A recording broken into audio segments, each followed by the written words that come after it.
Americans, a well-regulated militia, our right to own these guns shall not be infringed. Right. And if it's unconstitutional, it's not American. Senate Democrats say they want common sense gun laws, but so far there is no Republican support. I really had to ask myself, what is the purpose of this gun? Is it for hunting? Is it for protection? Congress as well, because they have been lame ducks for about 25 years, adding more unnecessary laws. Good. I do not think that. I didn't expect you to say that. I don't think a 19-year-old kid should have access to an AR-15. Tim Kennedy's clarification. The recent podcast featuring Tim Kennedy, a prominent figure known for his military service, combat skills, and advocacy for arm rights, sparked controversy within the armed community due to a comment perceived as supportive of arm control measures. This video examines the context surrounding Kennedy's remarks, the ensuing backlash from arm rights advocates, and Kennedy's efforts to clarify his stance on the Second Amendment. During a podcast hosted by Lance Armstrong, Kennedy engaged in a conversation touching upon various topics, including firearms and arm control. In one particular moment, Kennedy made a comment regarding age restrictions on young adults' access to arms, which was misinterpreted by some as aligning with arm control advocacy. The misinterpretation of Kennedy's comment led to a wave of criticism from arm rights supporters, with some labeling him as a FUD, a derogatory term implying a lack of commitment to the principles of the Second Amendment. Social media platforms became inundated with reactions as individuals voiced their disappointment and skepticism regarding Kennedy's supposed stance on arm rights.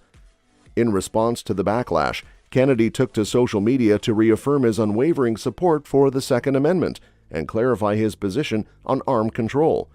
He emphasized his background as an arm owner, instructor, and advocate for individual rights, highlighting his dedication to defending the Constitution against all threats, foreign and domestic.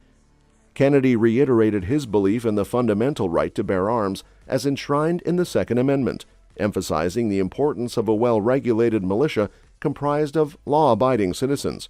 Americans, a well-regulated militia, our right to own these guns shall not be infringed. Right. And if it's unconstitutional, it's not American. To buy a pistol, fortunately, he can't. But if you can't buy a pistol, how can you buy a semi-automatic AR? That doesn't make sense to me. Tiny little clips, a 10 to 15 second clip of me from 5-6 years ago on one podcast. What I said was, I quoted the entire Second Amendment, well-regulated militia. He expressed openness to engaging in discussions about arm control, despite his staunch opposition to such measures, citing the necessity of dialogue in addressing societal issues. Throughout his statement, Kennedy emphasized the importance of civil discourse and intellectual exchange, even with those holding opposing views. He underscored the need for constructive dialogue as a means of fostering understanding and addressing societal challenges, while reaffirming his readiness to defend his beliefs with courage and integrity. Kennedy announced his intention to attend the NRA convention, a gathering of like-minded individuals dedicated to upholding arm rights and preserving American freedoms. He extended an invitation to engage in dialogue with attendees, demonstrating his commitment to advocating for Second Amendment rights within the broader community. Tim Kennedy's recent clarification regarding his stance on arm control serves as a reminder of the complexities inherent in discussions surrounding arms and individual rights. While his initial comment sparked controversy, his subsequent efforts to clarify his position underscore his unwavering commitment to defending the Second Amendment and engaging in constructive dialogue. As debates over arm control continue, Kennedy's message emphasizes the importance of thoughtful discourse and mutual respect in navigating contentious issues within society. Tim Kennedy's arm control statement. During the podcast, Kennedy discussed his proximity to the Parkland High School shooting and expressed support for age restrictions on young adults' access to arms. His comments were interpreted by some as advocating for arm control measures, leading to criticism within the arm community. In a phone conversation, Kennedy explained that his intention was to bridge the gap in the arm control debate and foster productive dialogue. He emphasized the need to protect Second Amendment rights while also addressing concerns about armed crime. All we're asking for. We're not taking people's guns away. We're just saying nobody should have military-style weapons. Good. I do not think that. I didn't expect you to say that. I don't think a 19-year-old kid should have access to an AR-15. Senate Democrats say they want common sense gun laws, but so far there is no Republican support. Recognize that the Second Amendment was written beautifully and with the intent of making sure that law-abiding citizens are the ones that are owning those guns. Kennedy reaffirmed his support for the Second Amendment and emphasized the importance of law-abiding citizens' access to arms. However, he acknowledged the complexity of age restrictions, citing his own past as an example. Kennedy expressed frustration with the backlash and urged arms rights supporters to focus on winning conversations rather than attacking allies.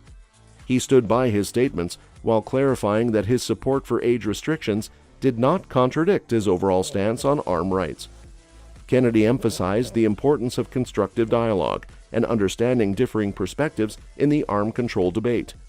He encouraged arms rights advocates to engage in productive conversations with those who hold opposing views.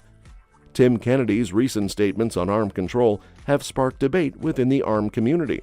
While some have criticized his comments, Kennedy maintains his commitment to Second Amendment rights while advocating for responsible arms ownership. Controversy. Kennedy's remarks on Lance Armstrong's podcast about arms control, particularly advocating for age restrictions on arms access, ignited a firestorm within the arms rights community. Many interpreted his statements as contradictory to Second Amendment principles, prompting widespread criticism and questions about his stance on arms rights. Kennedy's subsequent attempts to clarify his position revealed a nuanced perspective. He emphasized the importance of engaging in dialogue and understanding opposing viewpoints while reaffirming his support for the Second Amendment. However, his stance on age restrictions and government regulation raised concerns among some arms rights advocates. Kennedy's assertion that certain regulations are compatible with the Second Amendment sparked debate. Critics question the inconsistency between advocating for arms rights while supporting government intervention in arms access. His comments about age restrictions and the definition of a well-regulated militia further fueled the controversy. Critics challenged Kennedy's assertion that some arms laws are beneficial, arguing that any form of regulation constitutes infringement on Second Amendment rights. Where I had used language specific to the audience, where I had said that gun control could be a great solution to active shooters. And any form of regulation or laws, in my mind, is gun control. I really had to ask myself, what is the purpose of this gun? Is it for hunting? Is it for protection? What I had specifically said was any gun law is a form of gun control and that there are good gun laws. The debate over the role of government regulation versus individual responsibility in arms ownership highlighted ideological divides within the arms rights community. Kennedy's prominent position as an arms advocate and spokesperson for USCCA added weight to the controversy. Some questioned his credibility and consistency in upholding Second Amendment principles, while others defended his right to express nuanced views on arms control. The debate surrounding Kennedy's statements underscores the complexities of advocating for arms rights in a diverse and evolving political landscape. Balancing individual liberties with public safety concerns requires careful consideration of legal, ethical, and philosophical principles. Tim Kennedy's comments on arms control have sparked debate and introspection within the arms community.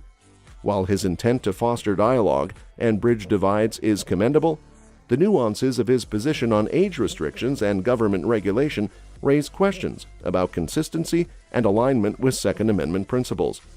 Moving forward, honest and open discourse will be essential in navigating the complex terrain of arms rights advocacy. Tim Kennedy's reflection. In his statement, Tim Kennedy reflects on his upbringing in Central California, where arms were a common part of life. He acknowledges their various uses, including protection, livestock management, recreation, and hunting.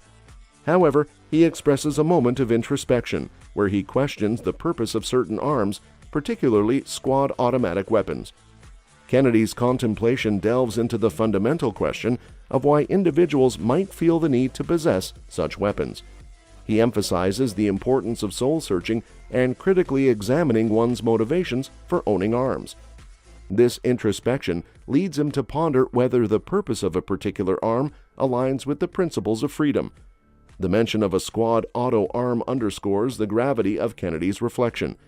Such arms are typically associated with military use rather than civilian ownership. By raising this example, Kennedy prompts a deeper examination of the role of arms in society and the potential implications of their widespread availability. Kennedy's ultimate conclusion is that the purpose of owning arms should be rooted in the concept of freedom. This sentiment echoes the principles upon which the Second Amendment of the U.S. Constitution is based: the right to bear arms as a safeguard against tyranny and a means of preserving individual liberty. Congress as well, because they have been lame ducks for about 25 years, adding more unnecessary laws. It's for freedom! It's for freedom! This is a squad automatic weapon! The idea that I am anti-2A is ludicrous. It is absolutely insane. Felon, cocaine addict, illegal immigrants that currently are on restraining orders to be able to go and buy a firearm. In essence, Kennedy's statement encapsulates a journey of self-reflection and ideological alignment. He grapples with the multifaceted nature of arm ownership, acknowledging its various practical uses while also questioning the necessity of certain types of arms. Through this process, he reaffirms his belief in the importance of freedom as a guiding principle for responsible arm ownership. Kennedy's words serve as a call to action for all Americans to engage in similar introspection regarding their attitudes toward arms. By encouraging individuals to critically evaluate the purpose behind their arm ownership, he advocates for a more thoughtful and principled approach to the Second Amendment. Tim Kennedy's statement reflects a thoughtful exploration of the role of arms in society and the underlying values that inform their ownership. By urging individuals to examine the purpose of their arms and align it with the concept of freedom, Kennedy encourages a deeper understanding of responsible arm ownership. His words underscore the importance of introspection and ideological alignment in shaping attitudes towards firearms in contemporary society. That's all for this video, folks. See you next time.